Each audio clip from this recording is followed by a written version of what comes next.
Olá, sejam muito bem-vindos a mais uma dessas nossas conversas sobre a cidade, porque Lisboa continua. Ora bem, o meu convidado de hoje já viveu na Polónia, nos Estados Unidos ou no Japão. Já lá iremos. Porquê? Porque nasceu em Lisboa e esteve ligado a várias facetas imprescindíveis da nossa história recente. Vamos então começar por aí. David Lopes, muito gosto. Bem-vindo. Olá, João. Obrigado. É um gosto. Estamos aqui à conversa nos jardins da Fundação Calouste Gulbenkian, um dos sítios mais lisboetas, sem dúvida alguma. David, começamos por uma experiência recente. Chefe de missão das Jornadas Mundiais da Juventude. Em que é que consistiu esta experiência? Numa pressão que eu julguei não conseguir suportar do princípio ao fim. Resulta de um convite feito na altura pelo Presidente da Câmara de Lisboa para, num curto espaço de tempo, organizar uma equipa de trabalho. Deram-se este nome formal de unidade de missão, que foi uma espécie de pequena Câmara Municipal com representantes de todas as áreas, porque não nos passava pela cabeça conseguir organizar em 6 a 8 meses a recepção e a produção dos eventos que trouxeram o Papa Francisco a Lisboa, à base de reuniões com os departamentos. E, portanto, cada departamento da Câmara entregou, ofereceu, voluntariou um elemento dos bombeiros, da proteção civil, das obras, da cultura, dos resíduos, da higiene urbana, e criámos uma equipa multidisciplinar que a partir dali passou a trabalhar praticamente 24 horas sobre 24 horas para que nada falhasse. Tentámos o melhor possível a articulação com o Estado português, com o Governo, com as outras câmaras, sobretudo a Câmara de Louros, mas também a Câmara de Oeiras.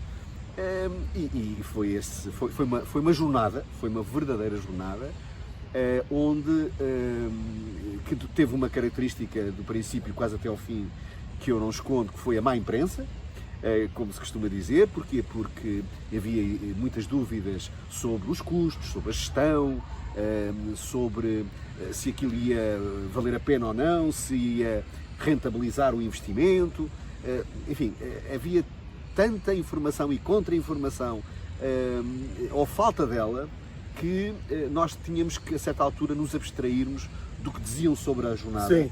Para conseguir trabalhar. E, portanto, a certa altura, desligámos mesmo o cabo e dissemos assim: isto é para fazer com a máxima qualidade possível, é um risco enorme, não é um risco, são muitos riscos, todas as áreas tinham risco. Mas, olha, eu saí de lá com mais amigos do que entrei, fiquei... Qual é que foi o momento de maior tensão? Antes, durante? Tivemos... são histórias que estão por contar. Antes sempre, todos os dias foram momentos de tensão, porque ninguém sabia. Nós tínhamos, por exemplo, na equipa, talvez o mais experiente organizador de eventos do país, o Álvaro Covões, que tinha uma expressão que nos mantinha os sentidos em alerta todos os dias. Dizia de uma forma muito tranquila: isto tem tudo para correr mal. E punha-me a mão no braço. Ou seja, ele não estava a ser pessimista, ele estava a manter os níveis de alerta, não é, de todos nós muito, muito elevados. E, portanto, é verdade, porque qualquer coisa, bastava que existisse um acidente fatal com um peregrino no âmbito da produção, no recinto, qualquer coisa de dramático, uma morte. Ou até durante a própria montagem. Ou até durante a própria montagem, a queda de uma estrutura, a questão dos licenciamentos, estamos a falar de superestruturas. Nós tínhamos, a responsabilidade da Câmara foi construir 4 superpalcos e, portanto, esta responsabilidade de que não houvesse nenhum acidente de trabalho. Como houve durante a Ponte Vasco da Gama, por exemplo. O Vasco da Gama. E, portanto, exato, estão a ouvir o que eu pensar. Nós deitávamos e levantávamos com este pensamento, que nada aconteça a ninguém e que, por exemplo, a Câmara consegue, com as escolas da cidade de Lisboa e com as infraestruturas escolares, ginásios, etc., acomodar mais de 30 mil peregrinos que ficam a dormir em ginásios, em salas de aula. Deitávamos também a pensar, quer dizer, e se há um incêndio? E se há alguém que descuidadamente causa um acidente? O que é que será desta jornada? O que é que será de todos nós? E, portanto, houve, de facto, essa tensão permanente. Depois, durante o evento, existiram momentos muito difíceis. A primeira chegada do Papa Francisco ao Parque Eduardo VII foi acompanhada no dia anterior de um prognóstico de ventos de rajadas que poderiam atingir 70 a 100 km. Para os que julguem que gastámos uma fortuna em efeitos especiais, não. Os aviões são verdadeiros. São. Só, por acaso, durante as cerimónias, olha, eles não passaram por cima do Parque Eduardo VII porque foi interdito o espaço aéreo durante esse período. Foi a única altura que eu acho que Lisboa não ouviu aviões durante esse período. Mas então, quem sabe se o Papa não quer vir para cá? Isso, ali perto do Parque Eduardo VII. Pois, exato.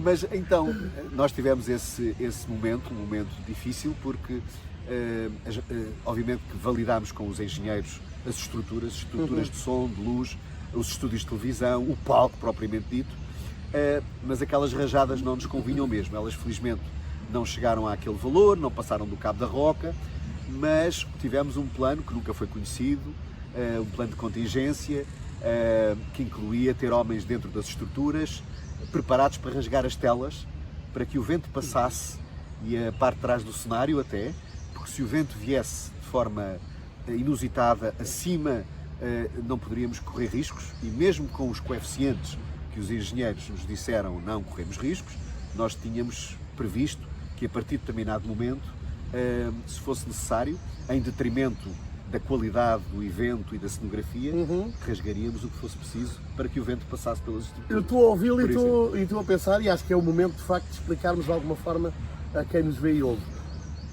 O David é escolhido para coordenar toda esta aventura, porquê? Pelo seu percurso na área da logística, da gestão, ambas as duas, como se diz cientificamente?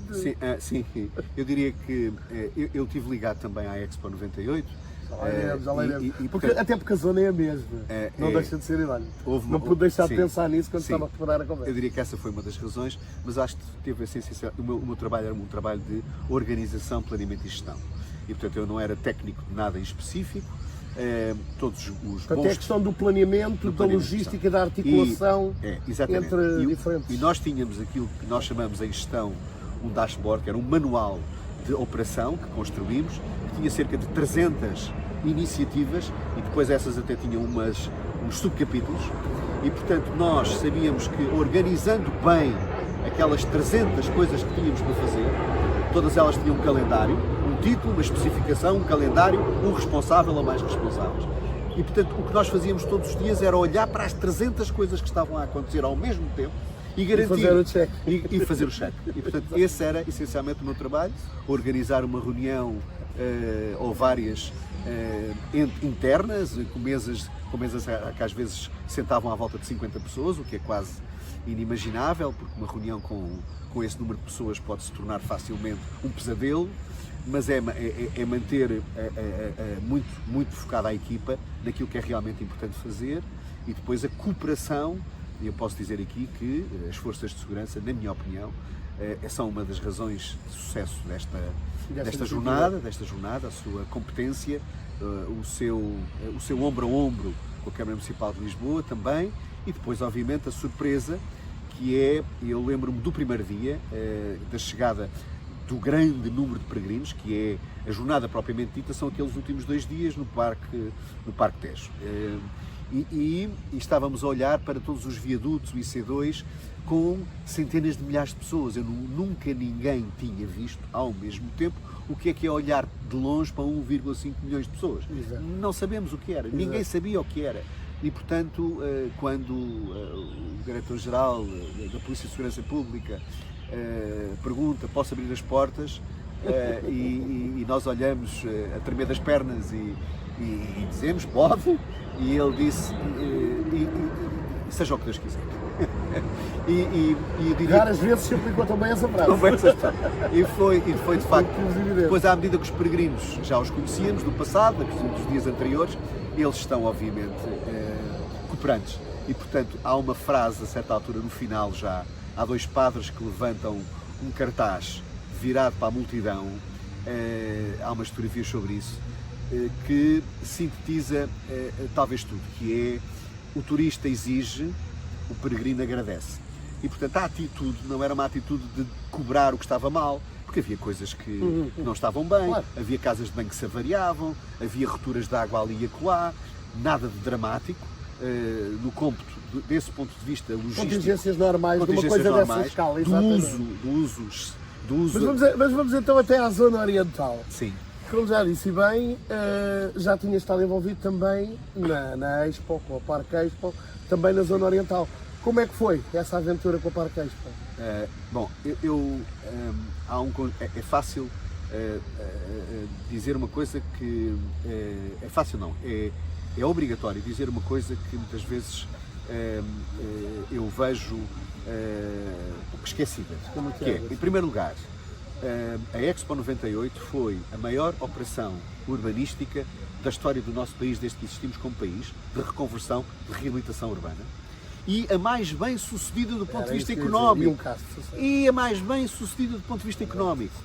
A questão é que os casos e os casinhos de coisas que não correram bem, de processos judiciais, com pessoas que se portaram mal, criou uma sombra negativa. Não, mas creio que não, creio que no global não. Aliás, nós portámos o nosso know-how ainda hoje, para N países que quiseram aprender como é que estes fizeram isto bem feito. Todas as exposições mundiais após Lisboa têm Lisboa como modelo. Foi a bitola. Foi, e portanto, grande vénia, longa vénia a todos os que lideraram, sobretudo ao Comissário Cardoso e Cunha e ao Comissário António Mega Ferreira e às suas equipas, porque foram visionários, porque foram corajosos e porque construíram uma coisa que ninguém conhecia até aquela altura, que eu considero que é a democratização do espaço público. Aquela ideia de que eu não preciso de ser rico ou de ter que viajar para locais longínquos para viver um espaço público de qualidade. E lá está, um espaço público que era um descampado, uma lixeira gigante de contentores, de ratos, de lixo, de tudo mais abominável que se possa imaginar. E hoje é uma das zonas mais procuradas e nobres da cidade. É verdade. E com uma história fantástica. E um equilíbrio, os arquitetos, os engenheiros, Vassalo Rosa, todos os grandes nomes ligados àquilo, pensaram como é que uma cidade, que é a obra, por definição, a obra mais incompleta do homem, como é que as várias funções podiam... Estamos a criar uma cidade do tamanho de Leiria, que é o tamanho da Expo. E, portanto, como é que o comércio se articula com a área residencial, com o entretenimento, com os serviços... E, portanto, os acessos. Começando a construir, após a Expo terminar, com imensas dúvidas. E, portanto, lembro-me tão bem do início do Parque das Nações, que é a marca que é lançada no dia seguinte a acabar a Expo 98, e havia sobre a qual uma dúvida existencial muito na sociedade portuguesa, que é, vai acontecer como Sevilha ou não? Não, nós aprendemos com a asneira de Sevilha. E também me lembro de gente a comprar apartamentos em 95 entusiasmadíssimo. Sim. Atenção. Fizeram bons negócios. Claro, exatamente. Então é preciso avançar. Fizeram. No meio disto tudo surge ainda uma ligação muito especial ao Oceanário.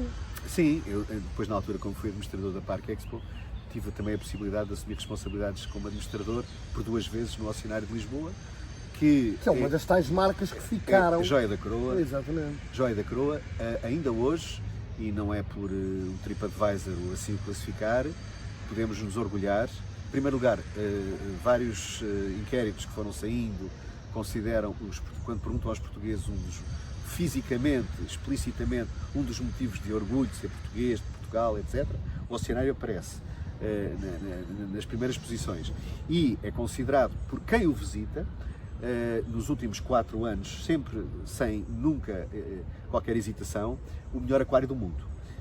Os americanos que têm grandes aquários, os japoneses que têm grandes aquários e outros grandes aquários que existem pelo mundo, são também classificados por quem os visita, mas nenhum tem a classificação do Oceanário de Lisboa. Ou seja, a experiência mais imersiva, mais emocional, mais sensível à proteção dos oceanos, porque não é uma mostra de animais, é um ato de conhecimento em relação ao oceano e aos seus habitantes, um enorme respeito. E portanto nós não fazemos parte daquele habitat e portanto não há utilização de animais para fins recreativos. Certo. E portanto foge dessa lógica, é um projeto de educação e portanto ligada ao ambiente e à oceanografia e à proteção dos oceanos. E esse, mesmo que não seja expresso assim, é considerado pelas pessoas e as pessoas no final dão-lhe uma classificação que o faz ser o melhor do mundo. E que é de facto um dos exemplos do tal sucesso que falávamos da Expo. Todos nós temos memórias daqueles 5 meses. Aqueles 5 meses foram de facto uma transformação, arrisco-me a dizer que para o país, mas em especial naturalmente para a nossa cidade de Lisboa. Como é que foram os seus 5 meses? A cultura, eu acho que é isso, João, se calhar só depois de passar a grande vaga é que nós nos apercebemos do que é que aquilo significou. E há um antes da Expo e um depois da Expo. Sem dúvida. É como o antes do Código de Barras e depois do Código de Barras, sim. Antes de Cristo, depois de Cristo. Sim, porque ali o que nós temos é que de facto as atividades de rua, a cultura, as várias expressões plásticas, artísticas, teatrais, documentais, exposições, tem uma tal qualidade e exuberância na Expo. O cruzamento de informação sobre diferentes culturas fez-se de uma maneira informal e contínua. E trazer para o espaço público artistas plásticos, escultores, colocar os jardins debaixo da sua criatividade, o mobiliário urbano. É tão vasta a intervenção, as edições da Expo, que são extraordinárias, e portanto... A primeira destas conversas do Lisboa Continua foi precisamente com o Henrique Caiate. E ele falava-nos dos desafios da sinalética. Sem dúvida. Ainda hoje. Uma parte da conversa absolutamente inesquecível. Ainda hoje. Aquela história da cabecinha com o laço ao pescoço ou na cabeça. Exatamente. É genial. E ele trabalhava em parceria com quem? Com os japoneses. É genial. Exatamente. É genial. E o imbróglio que aquilo foi, quando o homem vai para ir à casa de banho e fica indeciso entre as duas. Ele conta isso na conversa. É muito bom. É absolutamente espantoso. É muito bom, é muito bom. O David nasceu em Lisboa. Nasceu em Lisboa, na maternidade Alfredo da Costa. Ok. É um sítio pouco comum para nos ver. Mas quais é que são as suas memórias de infância, de juventude?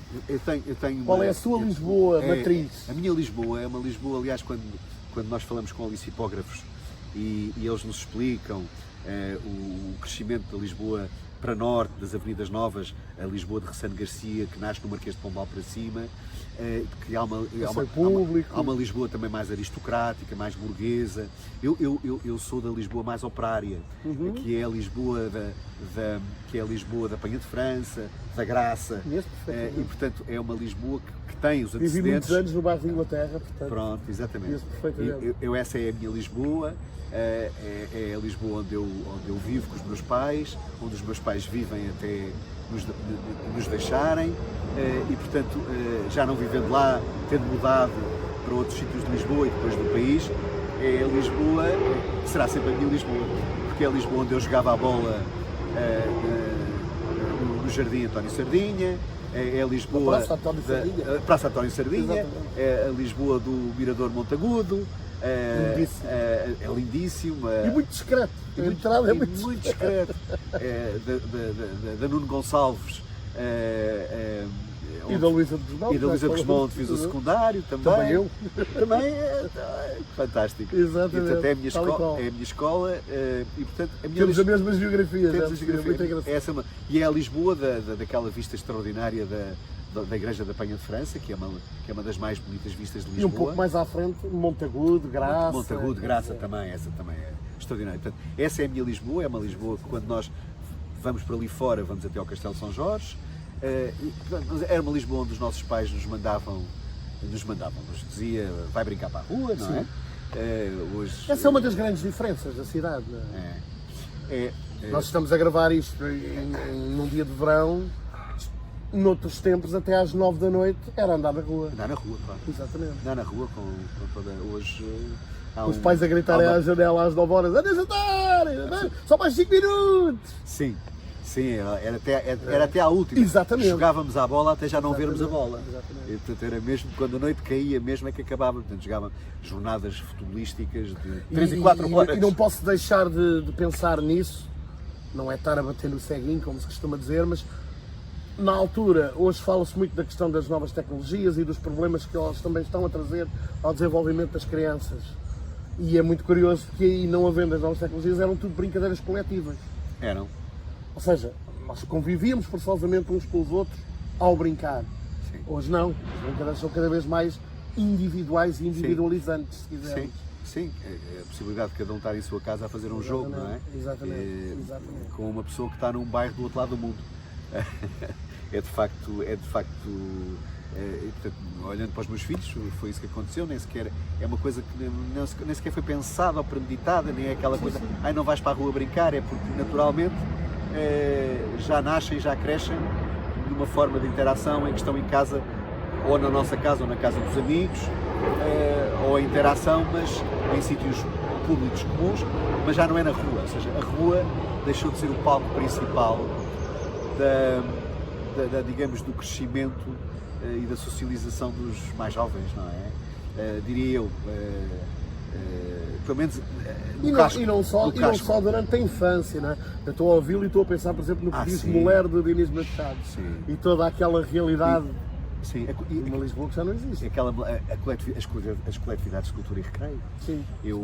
Havia uma coletividade de cultura e recreio onde eu fazia luta greco-romana e livre olímpica, que é uma coisa quando eu digo com este ar, com estes óculos, com ar assim mais sedentário e tal, que as pessoas não acreditam, mas havia um clube que era o Clube Desportivo de Arroios, que era uma referência na luta, ganhávamos ao Sporting, ao Benfica, ao Ateneu, tínhamos uma equipa, foi dali que saíram 2 olímpicos para os Jogos Olímpicos de Portugal, representando esta modalidade que entretanto deixou de ser olímpica, acho que agora regressou novamente. E portanto estas coletividades que tinham não só aquilo como se dizia dominó, batota, jogar às cartas, mas tinham palcos onde aconteciam soirées de música, dança, pequenos teatros, o Clube Dona Estefânia, por exemplo, também íamos lá parar, a Rádio Universidade, que também era na Rua Dona Estefânia, que existiu ali até a fechar, e portanto eram esses espaços também que foram substituídos por outros, e portanto os cafés ocuparam também esses espaços, mas as coletividades de cultura e recreio eram uma coisa pungente na cidade de Lisboa, ainda existem algumas felizmente a funcionar. Eu penso que houve uma altura que fazia ali uma série de pontos 600 entre escalões etários. Sim, que juntavam os mais velhos e os mais novos. Os mais velhos e os mais novos juntavam avós e netos, uns a jogarem ping-pong, outros a correr. Tal como equipamentos como a Feira Popular faziam e bem. Então, sim, nesse aspecto sim, é uma memória também. E que nada veio substituir. Não, a verdade tem de ser dita. Bom, há um outro pretexto para esta conversa, que é este livro, Uma Varanda sobre Tóquio, e que tem que ver com uma temporada em que o David viveu em Tóquio, naturalmente. É muito engraçado porque eu comecei a folhear o livro e logo o primeiro texto aparentemente parece que é sobre bicicletas. Mas claro que não é, muito mais que isso. É, o Shimano. Eu estava numa conferência e foi chamado ao palco um senhor, o líder dessa empresa, que era o Sr. Shimano. E eu imediatamente relacionei com as peças de bicicletas que são as peças mais importantes, os acessórios de bicicleta mais importantes do mundo, os homens da Tour de França e das grandes voltas de bicicleta de todos os países utilizam esta marca Shimano. E portanto, eu não tinha ideia que era uma pessoa também. E portanto, o Sr. Shimano conta uma história absolutamente extraordinária. Eu até pensei que aquilo era para os apanhados. Eu era o único estrangeiro numa sala com 400 japoneses e o primeiro PowerPoint que ele passa, a primeira slide, tem no cima a palavra Portugal. E eu pensei, primeiro, não estou a ler bem, depois começo a olhar para os lados a ver, isto tem uma partida, mas os japoneses não têm este sentido de humor, não vão pegar partidas numa reunião de trabalho, e portanto ele depois explica é que a razão pela qual a minha empresa, criada pelo meu bisavô no final do século XVIII para o século XIX, a razão pela qual foi criada naquela localidade foi porque foi lá que as primeiras espingardas entregues pelos portugueses aos japoneses foram replicadas, porque eram lá que estavam alguns dos artífices, os melhores ferreiros, e portanto eles começaram ali. E desenvolveu-se um cluster porque se juntaram muito mais novos aprendizes desta arte. A seguir vieram as facas, as melhores do mundo, também naquela cidade.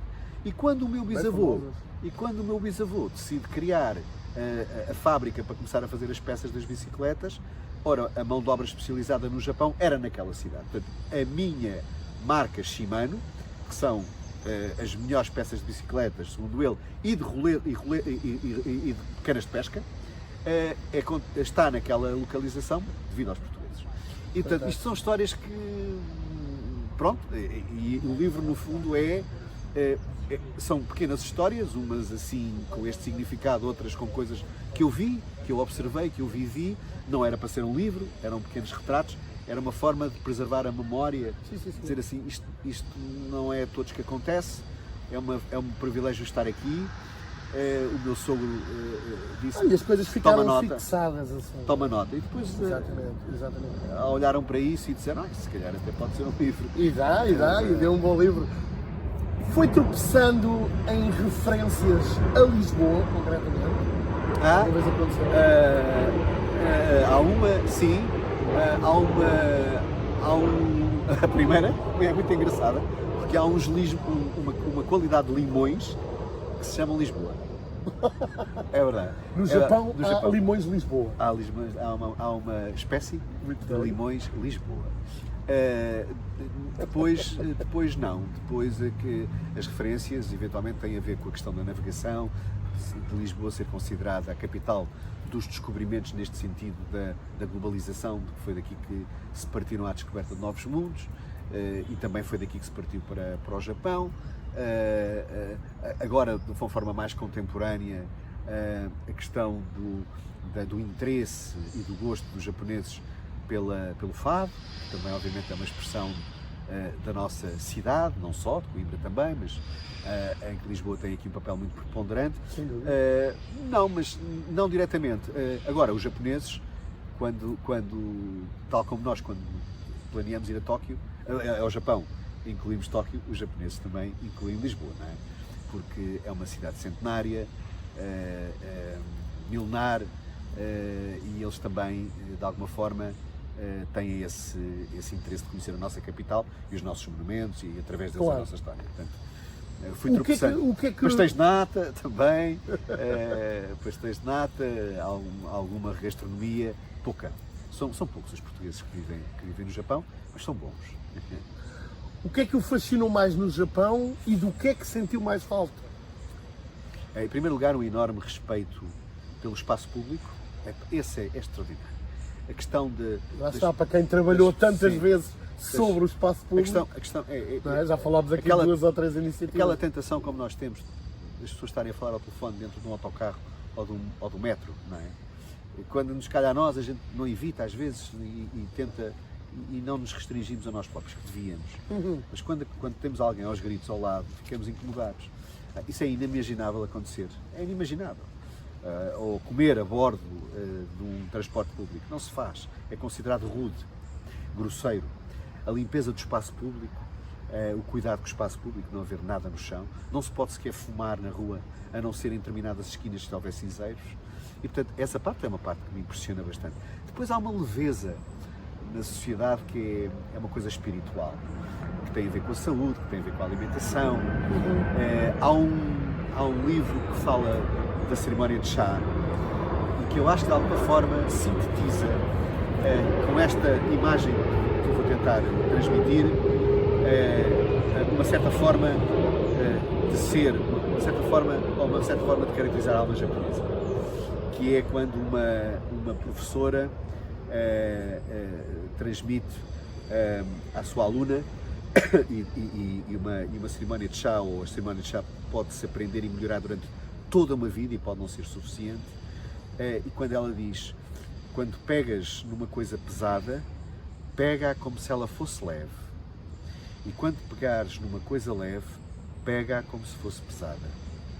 Ou seja, o gesto que eu tenho ao pegar num recipiente é de alguma forma mais espiritual que físico, porque eu movimento-me com a mesma elegância, coloco o mesmo movimento lento e ponderado, seja o objeto pesado, seja o objeto leve, porque eu interiorizo que o pesado é leve e o leve é pesado. E se pegarmos dessa frase e a tomarmos num sentido simbólico e a entendermos, por exemplo, na resolução dos problemas, sim.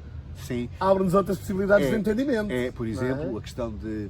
É uma coisa muito difícil na nossa cultura de aceitar, é muito interessante, que nós estamos num grupo e estamos a tomar uma decisão. E eu não sou da opinião do resto do grupo.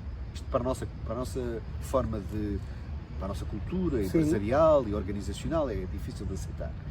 Mas chama-se isso também ler o ar. E se eu sentir que a maioria do coletivo, do grupo, está a ir numa direção que não é a minha, eu junto-me a eles, mesmo não concordando. E, portanto, há uma tentativa de que, a não ser que seja uma coisa de lesa majestade, que seja uma coisa que possa trazer algum dano, então eu tenho que lutar pela minha convicção, porque o grupo está enganado a ir para um sítio, não deveria. Mas quando estamos a tomar decisões em empresa, há muita tentativa de consensualizar e, portanto, de não entrar em atrito, de não... e dizer assim, mas isso é a anulação da nossa opinião. Eu tenho que admitir que, à luz daquilo que é a nossa cultura, mas isso é um pau de dois bicos, não é? Mas onde é que fica a convicção de quantos não foram contra a maioria e fizeram o mundo avançar? Mas é um facto, que é o que eu penso pode ser diferente do que eu digo. Isso é assim. Mas enquanto na nossa cultura nós podemos considerar isso uma atitude cívica, lá é uma atitude de conciliação, que é eu submeto-me e digamos, torno-me tolerante a uma decisão coletiva que não é a minha. Eles são uma sociedade coletiva, nós somos a sociedade individualista nesse aspecto. Regressemos a Lisboa, uma pessoa tão viajada que conhece o mundo, mas agora é a nossa cidade que acolhe multidões diariamente, vindas das mais diversas proveniências. Como é que tem olhado para isso? Que obviamente isso trouxe transformações, implicações, certamente umas mais positivas que outras. Sim, há uma pressão. Nós quando fizemos a Jornada Mundial da Juventude fomos olhar quais é que eram as freguesias, as artérias, porque existe essa georreferenciação através dos telefones. Nós sabemos, nós hoje aqui, neste momento, se estivéssemos no centro de intelligence da Câmara de Lisboa, sabemos exatamente quantos turistas estão em Lisboa, 50, 60, 70 mil, e onde é que estão, por causa do roaming. Certo. Não sabemos quem são, mas sabemos onde estão. E, portanto, ali Misericórdia, Alfama, Belém, os Jerónimos, ou seja, há zonas vermelhas. E, portanto, uma coisa que o turismo traz, massivo, é uma pressão em artérias históricas, muitas vezes, demasiado grande.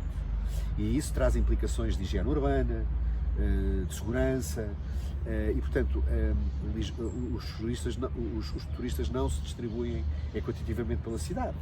Eu diria que há turistas em Alvalade, mas se calhar, ou em Benfica, mas se calhar não é o sítio mais óbvio para os encontrarmos.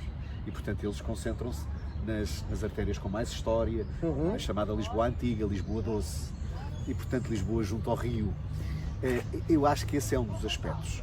O outro aspecto que eu acredito que deve ser a minha convicção pessoal e profunda é que a palavra turismo ou as políticas públicas de incentivo ao turismo, elas têm que ser a face da mesma moeda, e essa face é a cultura. Eu acho mesmo que é o local, é a forma como nós temos que olhar o turismo em Lisboa. É através da nossa cultura, da cultura dos agentes culturais, de tudo aquilo que se faz, não é? A cultura pode ter a ver, obviamente, com visitas de perspectivas históricas da cidade, com certeza, a Lisboa Antiga, a Lisboa Romana, a Lisboa dos escritores. Mas isso passa, por exemplo, pela manutenção das lojas icónicas. Também. E nesse aspecto temos assistido a algumas situações problemáticas. Muito problemáticas, desaparecimentos. Não param de fechar lojas que toda a gente diz como é que é possível. Pois, primeiro, é muito difícil. A questão eu acho que somos obrigados a ir a fundo em relação a isso. Tem que haver mecanismos, e existem, de proteção dessas lojas. Do ponto de vista fiscal, do ponto de vista de licenciamentos. Os vistos não estão a funcionar, mas elas não param de fechar. Pois, mas é que uma das razões também tem a ver com opções, eu não vou dizer que essa é a principal razão, mas conheço casos em que os proprietários ou os arrendatários dessas lojas recebem ofertas irrecusáveis para eles. Sim. E, portanto, optam, ao fim de uma vida de trabalho, por receber uma indemnização muito significativa para desocupar o espaço. Ela é tão significativa que os leva a mudar de vida ou a dizer já chega. E, portanto, não há uma única razão, há muitas razões. Agora, o que é que eu também sinto? Que há oportunidades para, mesmo não sendo lojas históricas, há possibilidades, o que me até tão preocupante como o desaparecimento das lojas históricas é o aparecimento de coisas pasteurizadas, que são todas iguais em todos os lados. Isso é que é dramático, não é? Nós podemos imaginar... Nós assistimos a um conjunto de restaurantes que têm aberto nos anos mais recentes, e os Wine Experience e coisas similares, até o lettering é igual, nos toldos. Tudo igual. Não, por exemplo, ou seja, estamos a trocar as tais lojas que sim têm centenas de anos e história na pedra, por outras que vão durar o quê? 1 ano, 2 anos, 3 anos? E que não nos diferenciam. E que não Não, trazem quando elas desaparecerem, desapareceu tudo. O que lá estava e o que veio depois. Eu acho que a única forma, não sendo possível, primeiro, lutarmos para preservarmos ao máximo as que não podem, e encontrar gerações que aceitem, gente mais jovem, que aceite, porque em alguns casos temos uma população muito envelhecida à frente dessas lojas, não é? Isso é natural. Sim, e portanto encontrar uma nova geração que aceita... Possivelmente quando pegaram nas lojas não estavam envelhecidos. Exatamente. Essa é a ordem natural da vida. É isso mesmo. Mas ao mesmo tempo encontrar formas em que os bares e os cafés temáticos, que são ao mesmo tempo livrarias, ou espaços de banda desenhada, ou espaços de pequenos concertos, ou seja, que de alguma forma... As livrarias na Baixa de Lisboa têm sido flagrante, quer dizer, têm fechado em Barda, Ferã, Portugal, quer dizer. Sim, mas é questão de parar o vento com as mãos, é pena, é triste, mas eu acho que existe espaço para a implementação de políticas públicas, municipais, que façam com que determinados projetos icónicos possam nascer, ligados também a uma certa contemporaneidade. Mas como é que se consegue, e estando a falar com alguém que tem obviamente experiência, quer na gestão, quer no planeamento, como já abordámos aqui, como é que se articula a vontade dos privados com a vontade das autarquias, das forças públicas, digamos assim, que no fundo governam a coisa pública, de modo a que ambos tenham essa necessidade bem presente e consigam conjugar vontades nesse sentido. Manter aberta uma loja que tem 100 anos, que tem 90 anos, que tem... Eu diria mesmo que essa questão da proteção, de criar mecanismos legais que boas ofertas monetárias Sim. haverá sempre. Isso é a lei pura e dura do negócio. Mas também não podemos Estes interesses não têm que estar acima do negócio? Mas também não podemos obrigar as pessoas a ficarem lá. Não é? Isso acontece. Há um exemplo muito interessante de regeneração e que tem uma importância cultural. Por exemplo, vou dar o exemplo. Uma coisa que aconteceu em Angra do Heroísmo.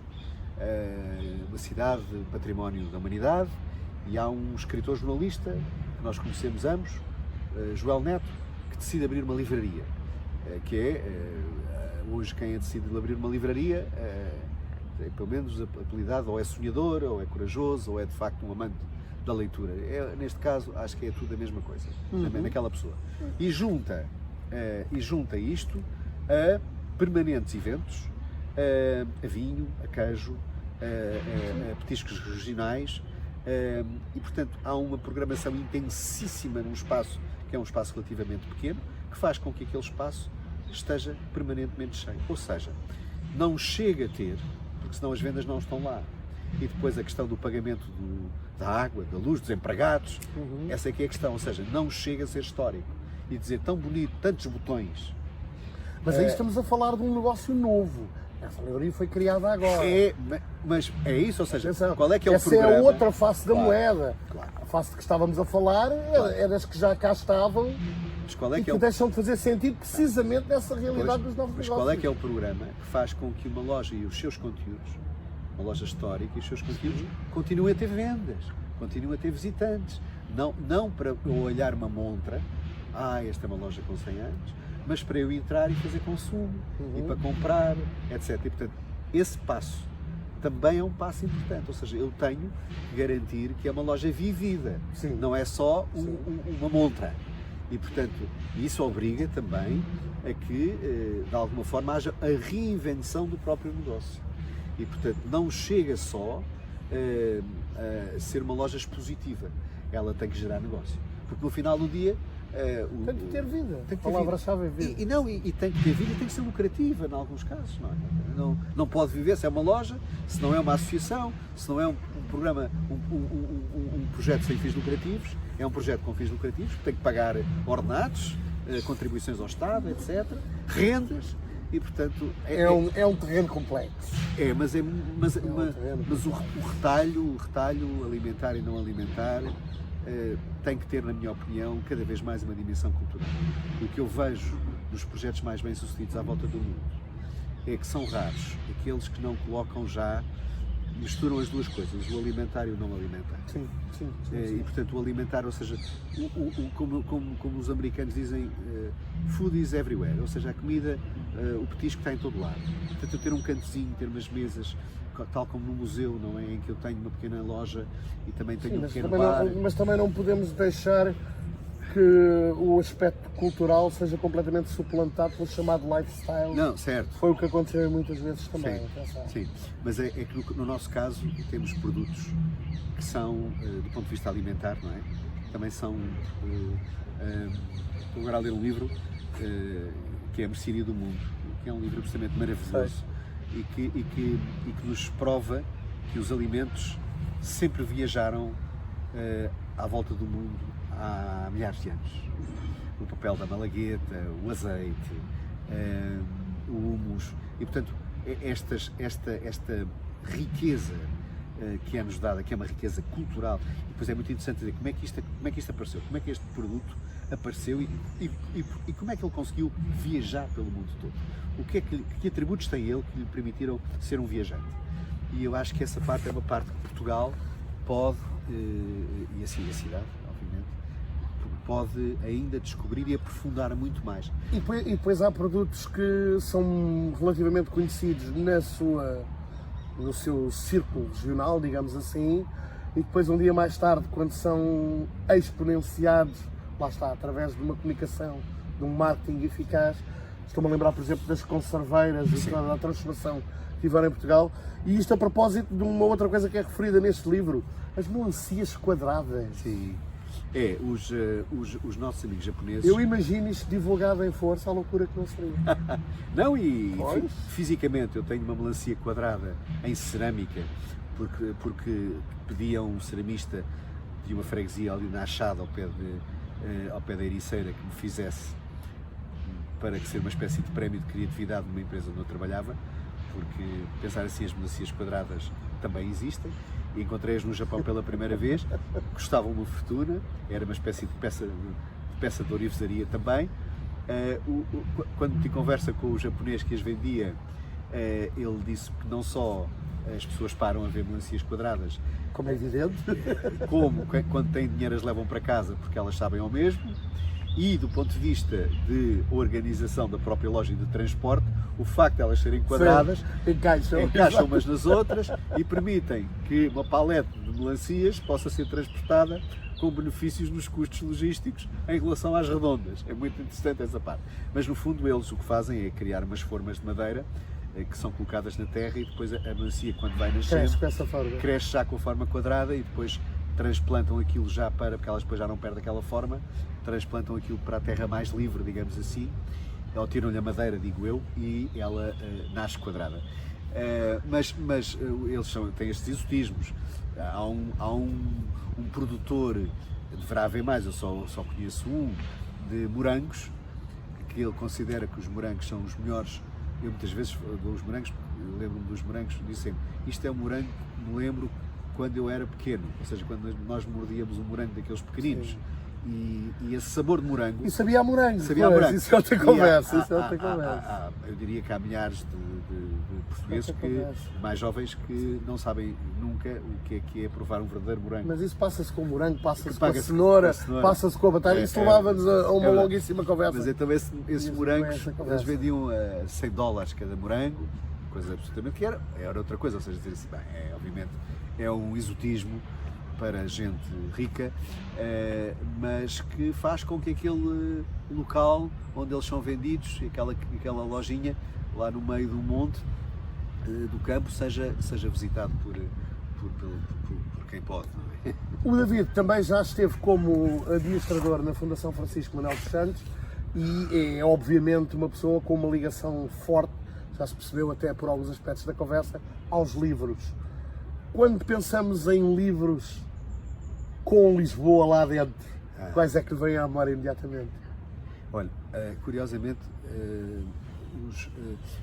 os livros de Lisboa que mais me marcaram eram livros ligados à lexicografia. E eu começo a ler, eu tive a felicidade, é sempre assim, não é? De termos alguém que nos põe um livro à frente e que nos mostra que a nossa vida pode ser diferente e que os livros nos fazem mais felizes. Tive essa possibilidade como professora de português, que me coloca, a partir dos Maias, a vontade, já lia, mas não lia tanto como deveria e o que deveria, e a partir dali muda a minha vida completamente. E é ali na altura de 1985, entre 85 e 88, que eu começo a ler livros sobre a azelãojaria, sobre Estamos a falar de um David com que idade, nessa altura? Ai, caramba, que pergunta difícil. Mas estamos a falar com cerca de 20 anos de idade. Okay. E, portanto, eu tenho acesso a livros de olicipógrafos portugueses, e sobre a azelãojaria, sobre os empedrados, sobre a nossa Lisboa mais tradicional ou mais histórica. E são esses até os livros, quando eu falo de Lisboa, que mais marcam e que eu mantenho.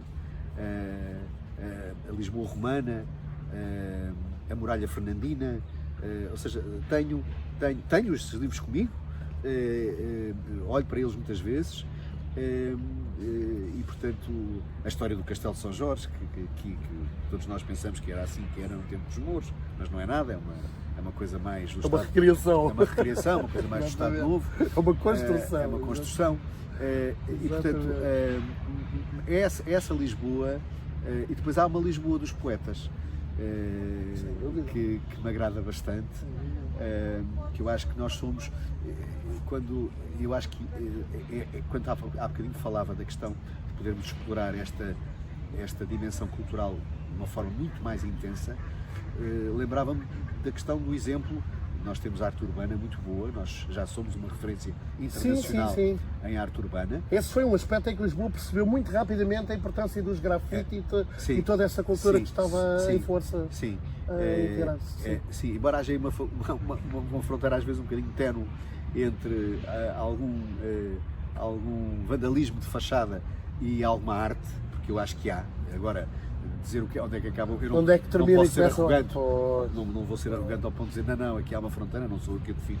É uma questão estética e, portanto, eu há coisas que gosto, outras que não gosto. Mas os tags são uma coisa com a qual eu não me identifico. Mesmo que alguém possa considerar uma forma de arte, eu não me identifico com ela, mas isso é normal, é só a minha opinião. Mas uma coisa é certa, não vale nada. Lisboa foi de facto pioneira em perceber a importância dessas manifestações. Como Bruxelas, a gente vai a Bruxelas e faz percursos para ver fachadas de banda desenhada, de grandes livros, de grandes autores. E essa é uma das Lisboas. Nós temos várias, por exemplo, a Lisboa dos poetas, a Lisboa dos fadistas, ou seja, há vários layers da cidade que podem ser criados então com o apoio digital de uma forma absolutamente simples e fazer com que Lisboa seja redescoberta e quem cá vem não escave só a superfície e não esteja só a pensar no elevador Monte da Glória ou no elevador da Glória ou na... E lá está, são formas de fazer pontes entre passado e presente com uma grande naturalidade. Certo. Um dos nomes que surgem, estamos a chegar à fase final da conversa, um dos nomes que surgem neste livro é de um fotógrafo, Tatsuya Tanaka. Sim. Que cria micro-universos, micro-cenários, chamemos-lhe assim, com as suas fotografias. É a cultura do detalhe. Vale a pena ir à procura, googlar este nome e depois ver o trabalho que faz com micro-esculturas, micro-criações dele e que têm uma criatividade e uma contemporaneidade absolutamente extraordinária. E portanto eu acompanho mesmo, eu recomendo mesmo que vamos descobrir este artista plástico japonês e que tem a ver com uma cultura, o Netsuke por exemplo, aquela escultura tradicional também de pequenos objetos, de pequenos animais, que é uma coisa absolutamente extraordinária na cultura japonesa também. Londres e o Museu de Londres tem uma aula só dedicada a essa forma artística de escultura. De facto, os japoneses têm, em relação à forma, o conteúdo é obviamente muito importante, pode ser mais ou menos espiritual, mas a forma, o eu dar um presente a João, oferecer-lhe o livro, eu ofereço o embrulhado e o embrulho é a primeira forma de eu expressar a consideração, a amizade e a estima que posso ter por si. Portanto, o embrulho tem que ser extraordinariamente cuidado, mesmo que o presente seja o mais frugal e simples possível. Uma pequena caixa de biscoitos, um pequeno chocolate, mas o embrulho em si pode ser ou seja, ele mostra o cuidado que eu tive e da forma como me lembro, como que lhe quis transmitir o afeto e a amizade e o reconhecimento. Tem um pouco a ver com a relação entre o pesado e o leve de que falávamos há pouco. Também. E o João agarra esse, e por razões de admitir que eu tive aquele cuidado todo a fazer aquele embrulho, não o abre, a não ser que eu lhe peça. E portanto, porque senão vou estragar aquilo que fiz para si. E portanto, está lá uma coisinha que eu quero lhe oferecer, mas o embrulho é que é o gesto. E então eu guardo e depois, na privacidade, vou abri-lo. A não ser que eu diga assim, abra que eu gostava muito que visse. Tatsuya Tanaka.